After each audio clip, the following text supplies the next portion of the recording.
আসসালামু আলাইকুম রহমতুল্লাহ। বাংলাদেশের সকল দিনদার ইমানদার মুসলিম ভাইদের প্রতি একেবারেই বিশেষভাবে অনুরোধ, আপনারা সাধারণ হিন্দুদের উপর কোনো প্রকার জুলুম নির্যাতন করবেন না। ভারতের হিন্দুরা মুসলমানদের উপর আক্রমণ করে, বাংলাদেশের কিছু উগ্র ইসকন সদস্য হিন্দুরা মুসলমানদের উপর আক্রমণ করে, মুসলমানদেরকে নির্যাতন করে, মুসলমানের বিভিন্ন স্থাপনায় হামলা করে। এই জন্যে আপনারা সাধারণ হিন্দু, অসহায় হিন্দু, নম্র ভদ্র হিন্দু যারা, তাদের উপর আক্রমণ করবেন, তাদেরকে কটাক্ষ করে কথা বলবেন, তাদেরকে গালমন্দ করবেন, খোঁচা মেরে কথা বলবেন, তাদের ব্যবসা প্রতিষ্ঠানের উপরে আঘাত করবেন, এটা মোটেও কাম্য নয়। আপনি মুসলিম তো দূরের কথা, একজন সাধারণ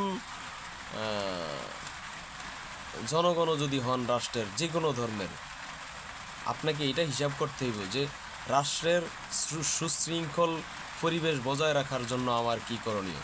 আর মুসলিম হলে তো সেটা অনেক বড় বিষয়, মুসলিমদের উপর রাষ্ট্র পরিচালনার বড় দায়িত্ব আছে। আপনি রাষ্ট্রের প্রধান হতে পারেন না, তাতে কী হয়েছে? আপনার পরিবেশ পরিস্থিতি যতটুকু সক্ষম, আপনি অতটুকের প্রতি ভালো আচরণ, ভালো দায়িত্ব পালন করেন, আপনি অতটুকের প্রতি যত্নবান হন।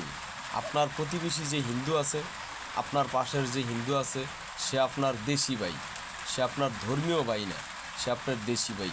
একদিক থেকে সে আপনার রক্তের, আদম আলাইহিসসালাম থেকে সমস্ত মানব জাতির সৃষ্টি। সুতরাং ওই হিন্দু ভাইও আপনার কোনো না কোনো পর্যায়ের, কোনো না কোনো বংশের, কোনো না কোনো গোত্রের একটা রক্তের টান আছে। তো সে আল্লাহর একত্ববাদ স্বীকার না করার কারণে সে আজকে হিন্দু বেদান্তবাদী বা পৌদ্গলিক যাই বলেন।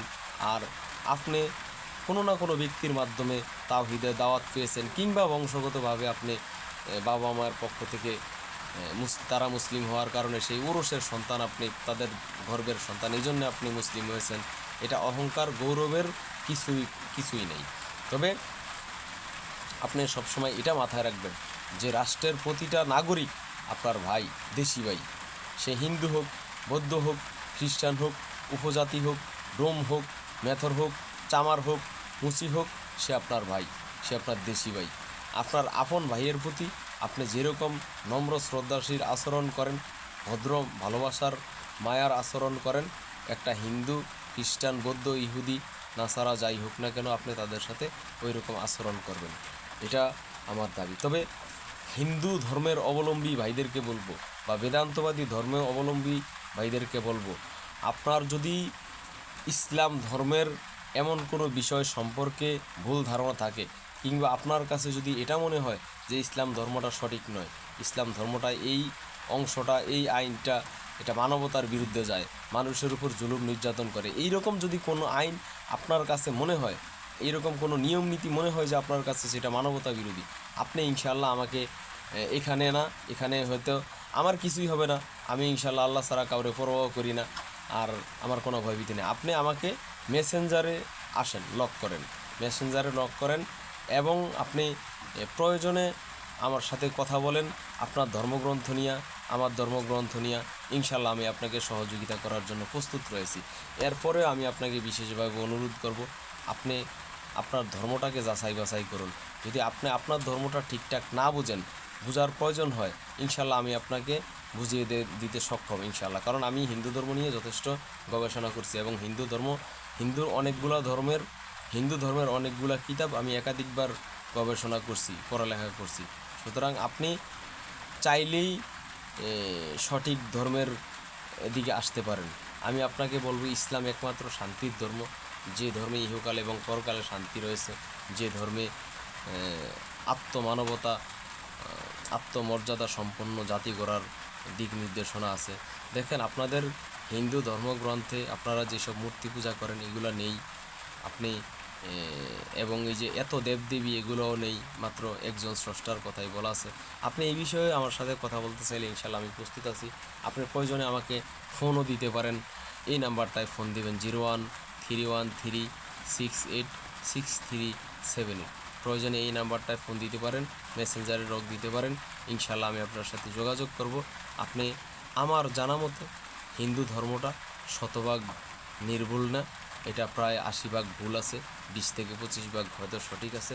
তবে যতটুকুই সঠিক আছে ওই অতটুকু সঠিক ইসলাম এবং আল কোরআন রাসূল সাল্লাল্লাহু আলাইহি সাল্লামকে সমর্থন করার টুকুই সঠিক আছে। এছাড়া অন্য সবটুকু বিকৃত হয়ে গেছে। বিকৃত হয়েছে এটা কীভাবে বুঝবেন? 50 বছর আগের একটা ভেদ খোঁজেন, 100 বছর আগের একটা ভেদ খোঁজেন, 150 বছর আগের একটা ভেদ খোঁজেন, দেখবেন যে একটার সাথে আর একটার মিল নাই। রামায়ণের মিল নাই, মহাভারতের মিল নাই, গীতার মিল নাই, উপনিষদের মিল নাই। তাহলে আপনি এই কিতাব দিয়ে কী করবেন? যেই কিতাব 200 বছর আগের সক্রিয়তা বজায় রেখে সামনে অগ্রসর হতে পারলো না, বরং সক্রিয়তা বিসর্জন দিয়ে দিল এই 50-100 বছরে, সেই কিতাব দিয়ে আপনি কিভাবে হাজার হাজার বছর পরে, লাখ লাখ বছর পরে আল্লাহ তাআলার সান্নিধ্য অর্জন করে জান্নাতে যাবেন? এটা একেবারেই অসম্ভব। আপনি চাইলে আমার সাথে কথা বলতে পারেন, আমি আপনাকে সর্বোচ্চ হেল্প করবো ইনশাআল্লাহ। আপনাদের প্রতি আহ্বান, ইসলাম সত্য ধর্ম, এটা গ্রহণ করেন। আপনাদের ধর্মটা আমি অপমান করতে চাই না, ব্যঙ্গ করতে চাই না, তবে এটা নিশ্চিত থাকেন যে এই পুতুল, যে মূর্তি আপনি নিজে তৈরি করেন, সেই মূর্তি আপনার স্রষ্টা না। যেই মূর্তির সৌন্দর্য আপনি দেন, সেই মূর্তি আপনাকে কিছু দিতে পারে না। যেই মূর্তি বা প্রতিমার সাজসজ্জা সব কিছু আপনার করা লাগে, এটার একেবারে খড় মাটি থেকে শুরু করে সব কারিগর আপনি। সেই মূর্তি বা সেই প্রতিমা, সেই ভাস্কর্য কখনোই আপনাকে কল্যাণকর কিছু দিতে পারে না, বরং আপনি তাকে অনেক কিছু দিয়েছেন, তার রূপ দিয়েছেন, তার সৌন্দর্য দিয়েছেন, তার আকৃতি দিয়েছেন, আরও দিতে পারবেন, সে আপনাকে কিছুই দিতে পারবে না। ইনশাআল্লাহ আল্লাহ তাআলা আপনাদেরকে বুঝার তৌফিক দান করুন।